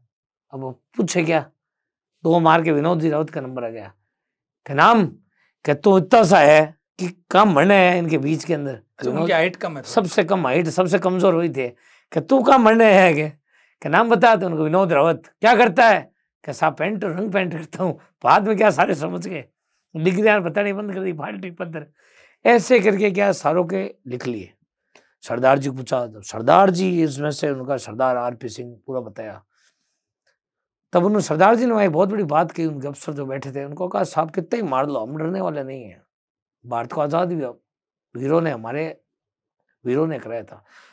हम उन्हीं के वंशज है, उसी भूमि में रहने वाले हैं, आप कितना भी मार लो, हमने जो तिरंगा की आन थी वो रख ली, झंडा फहरा दिया। अब आप हम शहीद हो जाएं तो भी हमें कोई दिक्कत नहीं है, हमें कोई 1% भी डर नहीं है। और हम आप चैलेंज करते हो पाकिस्तान में भी झंडा फहरा के आ जाए, हम वो बहादुर लोग जो है, हम वो बहादुर लोगों की टीम है यहाँ। ऐसे कर कर फिर उनको और गुस्सा गया। सरदार फिर हमारे में से 2-3 सरदार जी का, सरदार जी 1 मिनट अपनी कस्टडी में है, ऐसे तो अपने ज़्यादा मारेंगे यहाँ पर, हम अगर करेंगे तो। सरदार जी का कोई चिंता नहीं, आपका भाई बैठा, सबसे पहला बलिदान मेरा होगा, इसलिए आप चिंता मत करो, घबराने की आवश्यकता ही नहीं है, अपने काम ही कर दिया। तो उनको गुस्सा, तो उनका मुर्गे पड़ा उस सालों को, वो लिखा पढ़ी पूरी करके मुर्गे। अब उस समय क्या है कि जितेंद्र मीणा में हम कुछ लोग थे तो मुर्गा पूरे कान नहीं पकड़े थे, तो जैसे तुरंत विनोद रावत तुरंत मुर्गा बन गया, तो मतलब कह लो आप हमारे नहीं भी डर के मारे मुर्गा बना। हिरेन जी मिश्रा थे वो तो बहुत मुर्गे बन गए, कभी जो मुर्गा बन जाएगा उसको मारेंगे नहीं, वो बंदूकों के पट्ट लिए हुए तैयार खड़े थे ऊपर। मुर्गा ये जितेंद्र मीणा से भी बनाने गया, मोटा था शरीर में जितेंद्र मीणा भी, तो पीछे से लात मारी 3-3 गुड़ाची है, हमारे जीते उस समय हमारे को हंसी आ रही थी, देखो मुर्गे मार खाते रहे, वो मारते मारते तभी से थक गए एकदम। तब रात को 10-10:30 बजे होंगे, तब एक काल कोटड़ी थी बैरक उनकी, अंधेरा था पूरा, इसमें डाल दो, रात को कुत्तों को मारेंगे और खायों में फेंक देंगे, तुम्हारी औरतें भीख मांगेगी, ये सब बता रहा हूँ आगे। अच्छा, उन्होंने कहा हाँ, तुम्हारी औरतें भीख मांगेगी और सारी औरतें तुम्हारे धंधा करेगी और तुम्हारे बच्चे भूखे मरेंगे, तुम कहाँ, तुम्हारी लाशें घर पे मिलेगी नहीं, क्या हम तुम फेंकेंगे खड्डों में रात में, क्या या तुम कहाँ आ गए, पता नहीं है। झंड की पुलिस है ये, कोई भारत की पुलिस नहीं है, देखो इंडिया की पुलिस नहीं है। हमारे पूरी टीम के लीडर थे सरदार आरपी सिंह जी, उन्हें पूरी दबंगता से जवाब दिया कि आप कुछ भी कर लो, हम भारत माँ के सच्चे सपूत हैं, हमने तिरंगा लहरा दिया, अब आपसे जो होता वो कर लो आप, हम तो भारत माता की जय ऐसे ही बोलेंगे। और जो हमारे राजस्थान के सारे भाई लोग थे, हमने एक साथ वापिस थाने में भारत माता की जय, उसी समय थाने के अंदर ही सारे लोगों ने एक साथ, फिर हमारे कोटड़ी में डाला। नहीं, जब आपने भारत माता की जय बोली, हाँ, तब उन्होंने तो मारते मारते वहां डाला, 2-2 4-4 थप्पड़े मारते मारते उसको डाला बैरक के अंदर, जो वहाँ काल कोटड़ी बैरक बनी हुई थी, उसमें मारते मारते बिना मारे कोई काम नहीं किया। थाने में आपका एक भी हिमायती नहीं था वहां? एक था, मैं आपको कह रहा हूँ, एक था, वो हिंदू था और जम्मू का था, पांडे था, नाम मैं भूल रहा हूँ उसका, पांडे जी थे। वो ऐसी प्रकट कर रहे थे, उन्होंने हमारे को जब हमको उनको ट्यूब भी ला के दी, वो दर्द वाली, के दर्द कम होगा, 1-2 टैबलेट भी ला के दी, किसी की ज्यादा तो नहीं, पानी भी ला के दिया साहब उनके। अच्छा, आपको ट्यूब दी वहाँ? बिल्कुल, उन्होंने ला के दी धीरे से, पता नहीं कहाँ से लाए। अच्छा, जो कांस्टेबल था उनका ये लगा थोड़ी पीड़ कम हो जाएगी, दर्द कम होगा। और यार आप कहाँ आ गए हो, उनके यानी चेहरा मेरे को आज भी याद है, उन्होंने कहा कि यार आप कहाँ आ गए हो यार, मैं यहाँ क्या कर सकता हूँ, अकेला हूँ कि मैं लिए आपके लिए पानी लाता हूँ और ये ट्यूब ये लगा लो, यार आप गलत जगह गए और मैं यहाँ कुछ नहीं कर सकता। उनके भाव रोंगटे खड़े कर, उनके मन में अजीब पीड़ा थी। तो वहाँ पानी भी दिया, हम कोटड़ी में गए थे, कोटड़ी में भी अजीब टाइप का मामला हुआ। वहां से 3 लोग पहले से बंद थे, कोई बांग्लादेशी थे, वो हमारे को दिखाई नहीं दिए, हमने, वो अंधेरा था पूरा, बड़े सबके लगी हुई थी चोटें और बर्फ गिर रही थी बाहर, सर्दी भी मर रहे थे। जब मारना बंद किया सर्दी भी लगनी चालू हो गई, तो फिर अंदर गए, काल कोटरी में यूं रेंगते से गए, ये देखे बेटा अंधेरे, एकदम अंधेरा। तब वो वहां का जो ऐसा ही था भैया, कहना रात को इनको मारना है, क्या 12 बजे के बाद इनको निकलेंगे, उनको खायों में फेंक देंगे लाशें इनकी, कि ठीक है। हमारे अजीब डर भी था कि वो सारे हम बच्चे थे उस समय, युवा थे सारे। तो सरदार आरपी सिंह जी हमारा लगातार ही हौसला बढ़ाया, उन्होंने हमारे गार्जियन की तरह काम किया, चाहे आप उनको हमारे बड़े भाई समझ लो, चाहे सीनियर पार्टी के लीडर की भूमिका में समझ लो, उन्होंने मोटिवेशन खूब किया। उन्होंने कहा कोई दिक्कत नहीं है, चंद्रशेखर आजाद ने बलिदान दिया, वीर भगत सिंह ने बलिदान दिया, सुभाष चंद्र जी बोस ने बलिदान दिया, हमारे ऐसे अनेक हुए हैं देशभक्त जिन्होंने बलिदान दिया, अपन भी दे देंगे। देश के लिए कुछ कर अपने किया तो सही। तो वो लगातार मोटिवेट कर रहे थे। तो उस समय वो बांग्लादेशी बैठे थे, तब हमारे में से वहाँ लघु शंका करनी थी, वो अंदर ही उनका था। तब उन्होंने कहा कि आप लघु शंका करके पानी डाल देना। तब एक जने का अलग भाषा में बात की, तब उसके साथ वाले का यार ये भी आदमी है, कितना बुरी तरह इनको मारा यार। उसमें एक आदमी वो भी बांग्लादेश भी ठीक था, उन्होंने कहा भाई साहब आपको मारेंगे नहीं, आप बैठ जाओ, और वो बाथरूम उधर है, टॉयलेट करके आप टूटी हम चला देंगे, कोई दिक्कत नहीं, आपको टूटी नहीं मिलेगी, तो आप बैठो, रिलैक्स हो, आपको पीटा बहुत है। उनके बांग्लादेश के भीतर तक इनको पीटा बहुत है, आपको पीटा बहुत है यार, आप गलत जगह गए। मैंने मेरे से एक दिन ने पूछा कि आप, हम तो तस्करी में पकड़े हुए भाई, तस्करी की केस वो में, बांग्लादेशी जो तस्करी में अंदर बंद थे वहाँ। बाकी आप, उन्होंने भी कहा आप यार गलत जगह गए हो। फिर ये दिल्ली में इस घटना का पता चल गया, और उस समय बीकानेर में पता चल गया। यहाँ अखिल भारतीय विद्यार्थी परिषद का आदर्श विद्या मंदिर में कोई कैंप था, तो हमारे विभाग के अधिकारी थे जगदीश जी, भाई साहब जगदीश जी ओझा RSS के, हमने उनको टेलीफोन करके बता दिया था, भाई साहब लाल चौक पर झंडा हमने फहरा दिया है और हम इतने लोग हैं, हमारी लास्ट लोकेशन रामबोसी बाग थाने हमारे को लेके जा रहे हैं, जब तक हमारा फोन और नहीं छीना थाने का। उससे पहले की बात बता रहा हूँ। आपने अपने फोन से ही सूचना मैंने अपने फोन से सूचना कर दी, मैं क्या लास्ट लोकेशन ये है, अब हम आपको मिले नहीं मिले जिंदा, हमारी लोकेशन फोन मिले, अब ये हमारा लास्ट लोकेशन ये आपको ध्यान में रहनी चाहिए। और फिर रात को कोटड़ी में जब हम घंटा भर हो गया, उसके बाद भी एक बड़े अधिकारी आए, इनको IG लेवल के थे, पता नहीं कौन बड़े अधिकारी थे, वो एक साथ आए गाड़ियों के अंदर काफिला, कहे कौन है झंडे वाले, उनको सबको बाहर निकालो। उस समय रात के 11:30-12 बज चुके थे। तो आते ही पहले तो पीटा, बाहर निकालते ही, कौन थे वो झंडे वाले बताओ, तो ये साहब थे। पीटा, 15-20 मिनट तक ढंग से सेवा की और वापस कोठरी में डाल दिया। फिर आधे घंटे बाद, अच्छा उन्होंने पूछा कुछ भी नहीं, बस झंडे वाले भी थे, पूछा कि थे कि ठीक है, और प्रसादी दी आपको और वापस गालियां निकाली कि मरोगे जिंदा नहीं जाओगे, अभी रात को फेंकेंगे मार कर, लाशें नहीं जाएगी, औरतें भीख मांगेगी, वो डायलॉग। ठीक है, बड़े नेता होशियार आते हैं, तुम्हारे को बता दिया, खुद आएगा एक भी कि तुम छोटे कार्यकर्ता हो, मराने के लिए तुमको भेज दिया। सरदार जी ने कहा सबसे पहले संघर्ष की शुरुआत मैं करूंगा, जैसे मेरे को कॉन्फिडेंट हो जाएगा ये मारेंगे अपने को, शूट करेंगे या कैसे भी मारेंगे, तो अपन संघर्ष करना है। मैंने कहा बिल्कुल। वो सरदार वाले कहावत है, 1.25 लाख से एक लड़ाऊं तब गुरु गोविंद सिंह नाम कहलाऊं। तो मैंने कहा शुरुआत आप करोगे, पीछे अपन सारे एक साथ टूट के पड़ेंगे, हो सकता है 1-2 को अपन मार दें, और नहीं मैं करीबन संघर्ष करते हुए तो मरे, इतिहास तो लिखा जाएगा कि संघर्ष करते हुए मरे हैं पार्टी के कार्यकर्ता। तो हमने ये तय कर दिया, भाई सरदार जी के डिसीजन के पीछे सारे हम रहेंगे, RP सिंह जी। हमने माइंड मेकअप कर लिया कि अपने को शहादत देनी है संघर्ष करते हुए। जैसे गेट खोला, बाहर निकला, सरदार जी सबसे पहले आगे जो सारे बाहर निकले। बाहर निकलते जो बड़ा हॉल था एक थाने के अंदर बना हुआ, कहीं इनको अंदर दिया और हीटर और लेके आना। तो हमने हीटर क्यों मंगा रहे हैं, तो हमारे में से किसी एक ने, अशोक जी भाटी और ने कहा पीछे से कि हीटर पर शायद यूरिन कराएंगे, पेशाब कराएंगे और करंट से मारेंगे। तो वो बुरी बात है क्या, और तो हीटर किस लिए मंगा रही है, तो करंट लगेंगे अपने। सरदार ने कहा आप सुन रखा था फिल्मों में? हाँ, तरह तरह की बातें दिमाग में आती है ना, तब सरदार जी का चिंता मत करो, सबसे पहले मैं करूंगा। आगे सरदार जी थे, हम सारे एक साथ बने। तो वहां देखो एक वाक्य, सारों के लिए कुर्सियां लगी हुई, क्या बैठो कुर्सियों के ऊपर।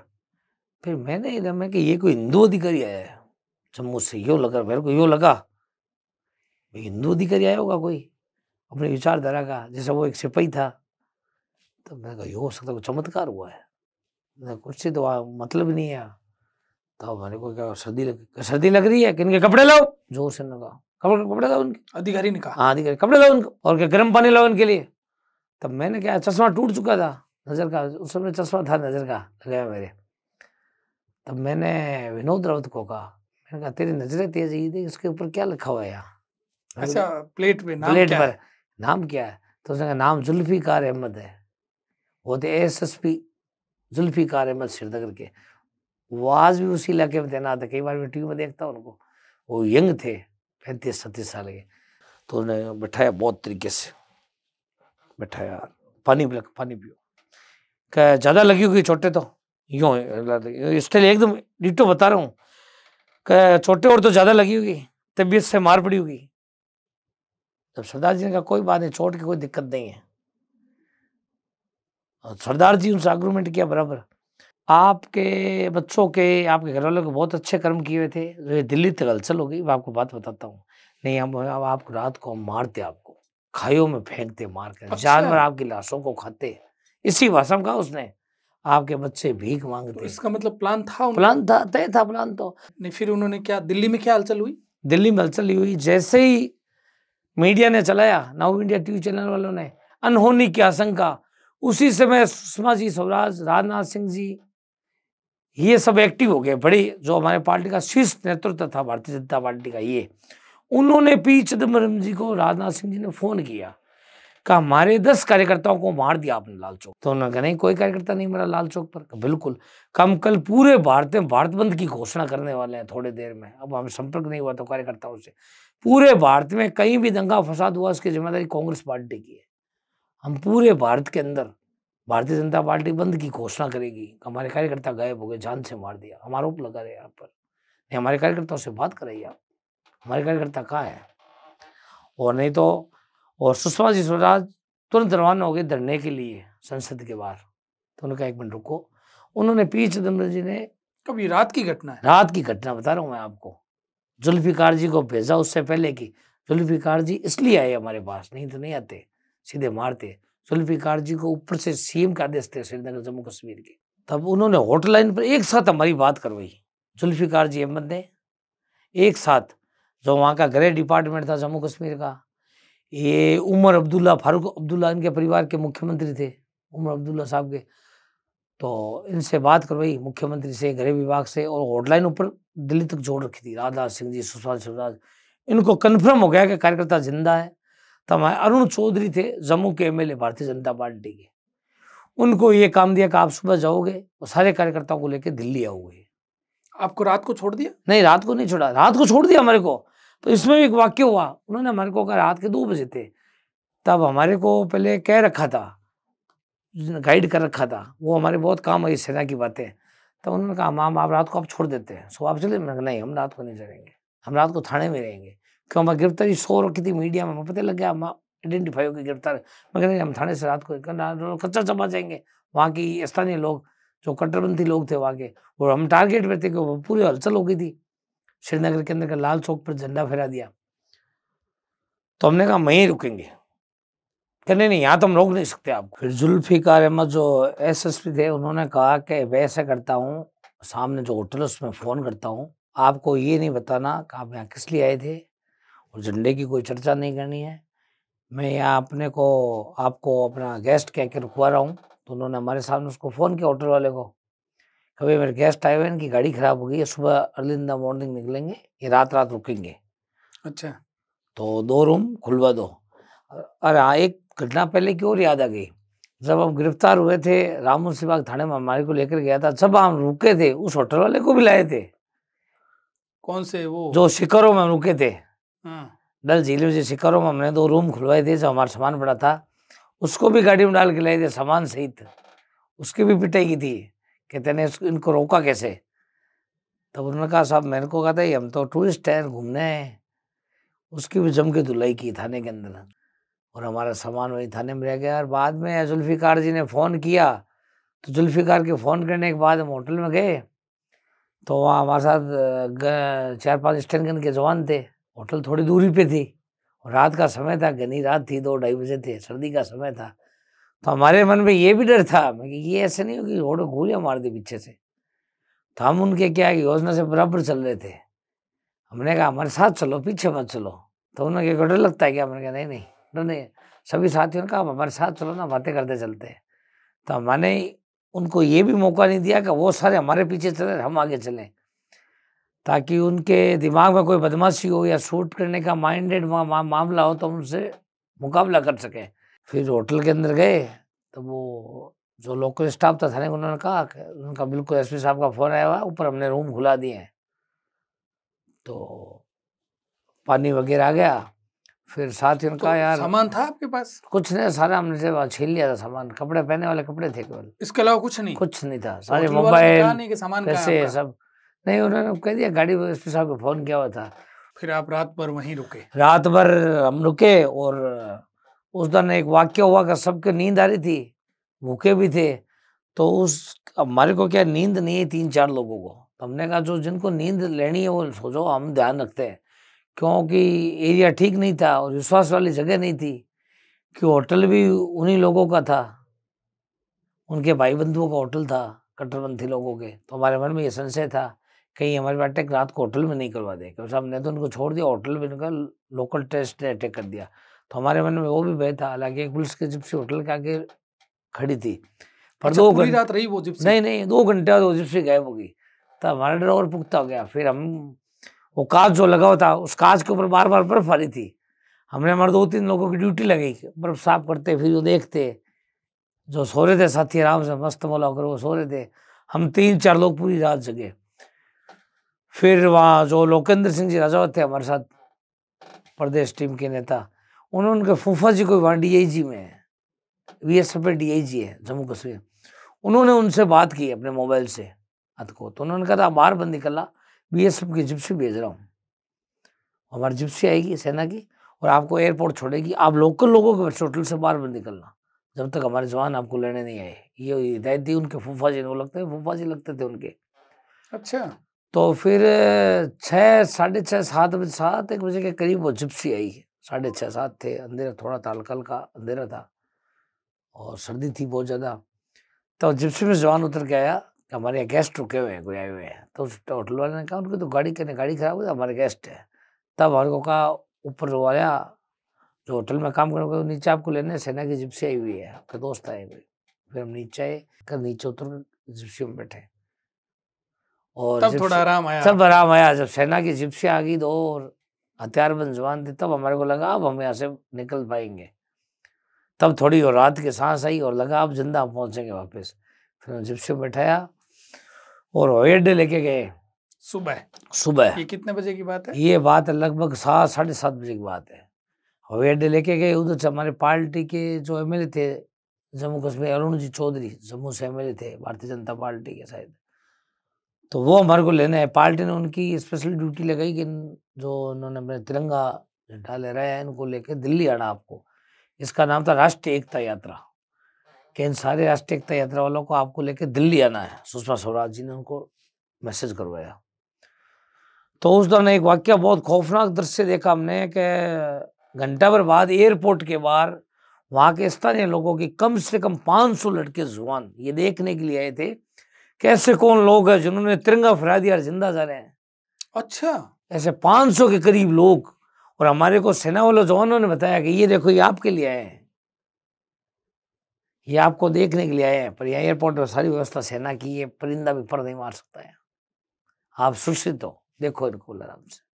हमने कहा साहब ये अंदर के अंदर मजाक के अंदर आ जाएंगे, यहाँ सारी सीआरपीएफ के पास व्यवस्था है वही अड्डे की। तब आपको लगा तो हमें लगा क्या बहुत अजीब स्थिति हमारे देश के अंदर, देखो क्या हालात कर दिए, कैसी सोई हुई सरकार है। बीएसएफ की जिप्सियां आपको लेने नहीं आती तो आपको तो मुझे लगता है एयरपोर्ट पे पहुंचने नहीं देते पाकिस्तानी, अखबारों में आ चुका था, सुबह के न्यूज़पेपरों में 6 बजे अखबार, और लोकल चर्चा फैल चुकी थी वहाँ, झंडे वाले झंडा लहरा दिया, तिरंगा गिरफ्तार हो रखे राष्ट्रीय एकता यात्रा वाले, युवा मोर्चा के लड़के आए हुए यहाँ। तो हमारे को किसी भी कंडीशन में आने नहीं देते वहाँ के स्थानीय लोग, वहाँ जनता जला देती वहाँ की लोकल, ये जनता मारपीट करती, हाथ पैर तोड़ देती, कुछ भी हमारे साथ कुछ भी घटना हो सकती थी वहाँ। फारूक अब्दुल्ला भी उसी विमान में जिससे हम दिल्ली के लिए रवाना हुए, और श्रीनगर से हमने उड़ान भरी।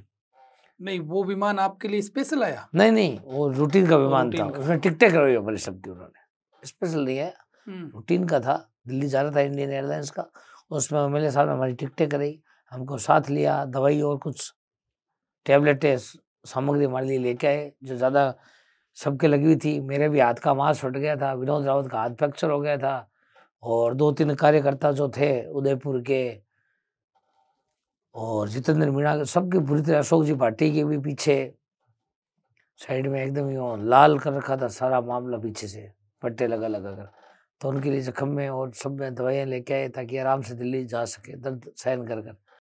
उससे ज्यादा खुशी का पल मेरे लिए हो नहीं सकता। जो तिरंगा यात्रा थी हमारी, वो हम सफल करके जब लौटे तो सुषमा स्वराज जी के नेतृत्व में वहाँ के प्रदेश अध्यक्ष दिल्ली के, वो सारे ये लोग एयरपोर्ट पर एयरपोर्ट पर हजारों की संख्या में बड़े नेता भारतीय जनता पार्टी के, मैं कहूँ के नाम आपका स्वागत करने के लिए, स्वागत करने के लिए, और एम्बुलेंस से शहीद, एयर एम्बुलेंस से शहीद, वहां से सीधे हमारे को भयंकर स्वागत हुआ। हमारा टोटल मीडिया थी, पार्टी के सारे वरिष्ठ लोग थे, तो हमारा स्वागत हुआ। सीधे हमारे को हॉस्पिटल लेकर गए।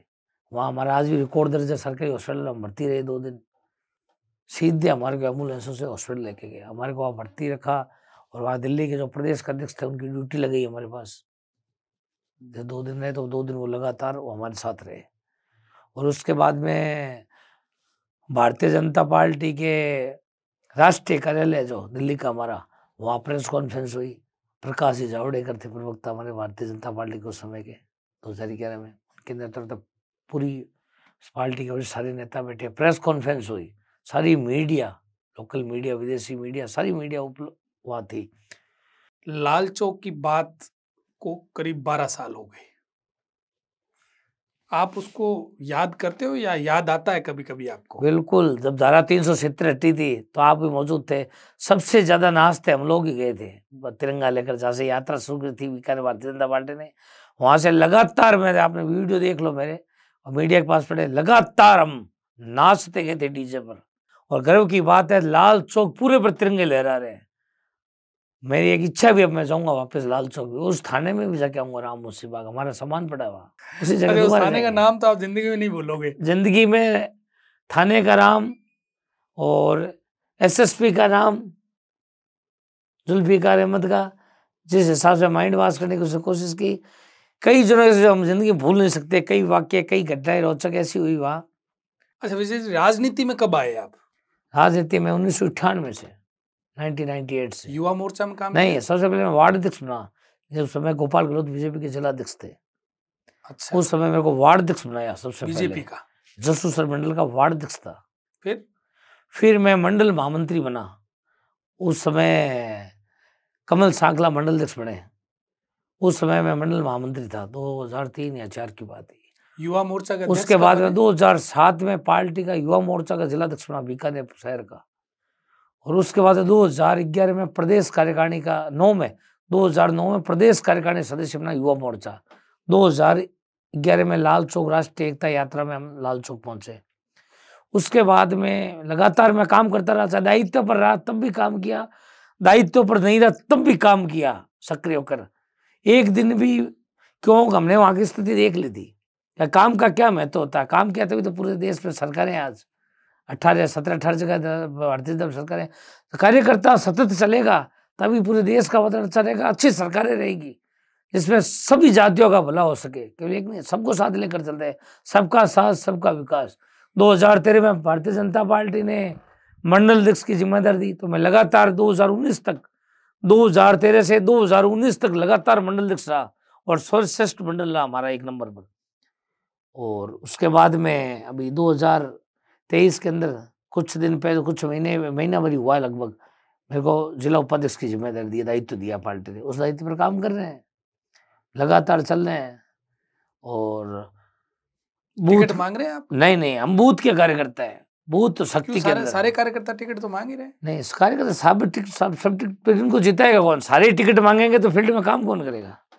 बूथ मैनेजमेंट कौन करेगा? शक्ति केंद्रों पर रचना कौन करेगा? कार्यकर्ताओं की मैनेजमेंट कौन संभालेगा पार्टी चुनाव लड़ाने का? भाई सारे कार्यकर्ता टिकट मांग लेंगे, टिकट तो जो योग्य होगा पार्टी उसको देगी। ऐसे बहुत लोग हमारे गुणीवान लोग बैठे हैं जो तय करते हैं भाई कौन बनेगा विधायक, कौन बनेगा जिलाध्यक्ष, वो तय करेंगे। उन्होंने मेरे को आज तय किया कि जिला उपाध्यक्ष बना दिया। 3 साल पीछे कोई दायित्व पर नहीं थे, लगातार कार्यकर्ता के नाते, कार्यकर्ता बड़ा होता है भारतीय जनता पार्टी। संगठन ने यदि चुनाव लड़वा दिया तो तैयार है। संगठन का जिस दिन आदेश होगा पूरी ताकत से चुनाव लड़ेंगे, पार्टी को सीट जिता के बताएंगे। कहीं से चुनाव लड़ा दे, चाहे बीकानेर पश्चिम से लड़ा दे, चाहे बीकानेर पूर्व से लड़ा दे, दोनों जगह भारी वोटों से पार्टी को जीत दिलवाएंगे। आपके परिवार से कोई राजनीति में है? नहीं, परिवार से कोई राजनीति में। आप पहले व्यक्ति हो? मैं पहला व्यक्ति हूँ जो राजनीति में हूँ। सामान्य परिवार से था। मेरे पापा जी चाय की होटल करते थे। अच्छा। मैंने भी खूब चाय बनाई है, उन मंडी का आगे पूछ सकते हो, बीकानेर में। चाय बनाई मतलब आपका भी होटल था चाय का? बिल्कुल, मैंने खुद ने चाय बना के लोगों को पिलाई है। ऐसे हजारों आदमी बीकानेर शहर में आपको मिल जाएंगे जो कह देंगे विजय उपाध्याय के हाथ की चाय पी हुई है। टैक्सी वाले भी मिल जाएंगे सैकड़ों की संख्या में। ऊन मंडी के आगे आप भी जाके पूछोगे दुकान वालों से कि विजय उपाध्याय को जानते हो? कहाँ? विजय जी की खूब चाय पी हुई है बना बना कर। विजय जी, आपने बहुत सारी घटनाएं शेयर की। लाल चौक की घटनाएं तो वास्तव में ही बड़ी बातें हैं जो आपने हमारे साथ शेयर की। आप हमारे यहाँ पधारे, आपका बहुत बहुत आभार। आपका भी बहुत बहुत धन्यवाद मान सम्मान और प्यार देने के लिए। जी।